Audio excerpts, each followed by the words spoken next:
রাজধানীর ধানমন্ডি থানার প্রতারণা ও চাঁদা দাবির মামলায় আলোচিত মডেল মেঘনা আলমের জব্দ করা পাসপোর্ট, মোবাইল ও ল্যাপটপে রাষ্ট্রবিরোধী কোনো উপাদান আছে কিনা তা তদন্তের নির্দেশ দিয়েছেন আদালত। একই সঙ্গে এসব ডিভাইসের মালিকানা যাচাই করে আগামী ৩১ আগস্ট তদন্তকারী কর্মকর্তাকে প্রতিবেদন দাখিল করতে বলা হয়েছে। মঙ্গলবার ঢাকার মেট্রোপলিটন ম্যাজিস্ট্রেট এম.এ. আজহারুল ইসলামের আদালত শুনানি শেষে এ আদেশ দেন। এদিন মেঘনা আলম আদালতে হাজির হন। শুনানিকালে মেঘনা আলম হাতে জায়নামাজ নিয়ে আদালতের কাঠগড়ায় ওঠেন। এরপর মেঘনার আইনজীবী মহসিন রেজা ও মহিমা বাঁধন মেঘনার ম্যাকবুক, ল্যাপটপ, মোবাইল ও পাসপোর্ট ফিরিয়ে দিতে শুনানি করেন।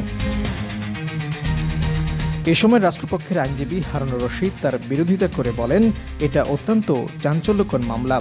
বর্তমানে মামলাটি তদন্তাধীন।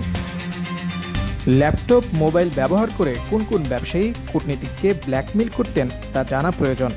তদন্তের স্বার্থে এ আবেদন নামঞ্জুরের প্রার্থনা করছে। তখন মেঘনা আলম আদালতের উদ্দেশ্যে বলেন, আমার সঙ্গে বিভিন্ন রাষ্ট্রদূতের প্রফেশনাল সম্পর্ক রয়েছে। সৌদি রাষ্ট্রদূত ঈশা আমাকে প্রেমের ফাঁদে ফেলেছিল, তার যথেষ্ট প্রমাণ আমার কাছে রয়েছে।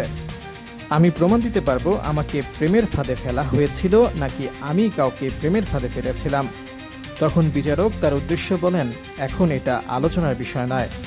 এরপর মেঘনা আলম বলেন, বাংলাদেশের ভাবমূর্তি আমার উপর নির্ভর করে।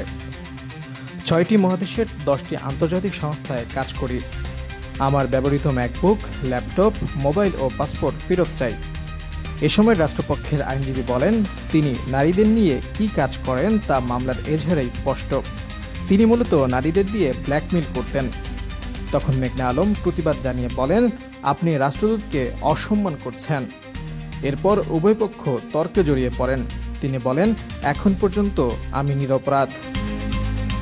এর আগে বিদেশি রাষ্ট্রদূতের প্রেমের ফাঁদে ফেলে প্রতারণার সঙ্গে জড়িত থাকার অভিযোগে মিস আর্থ বাংলাদেশ ২০২০ বিজয়ী মডেল মেঘনা আলমকে বিশেষ ক্ষমতা আইনে গ্রেপ্তার দেখিয়ে গত ১০ এপ্রিল ৩০ দিনের জন্য কারাগারে পাঠানো হয়। পরে তার ৩০ দিনের আটকাদেশ বাতিল করা হয়। গত ১৭ এপ্রিল ধানমন্ডি থানার এ মামলায় তাকে গ্রেপ্তার দেখানো হয়। গত ২৮ এপ্রিল আদালত তার জামিন মঞ্জুর করেন। পরদিন ১৯ এপ্রিল তিনি কারামুক্ত হন।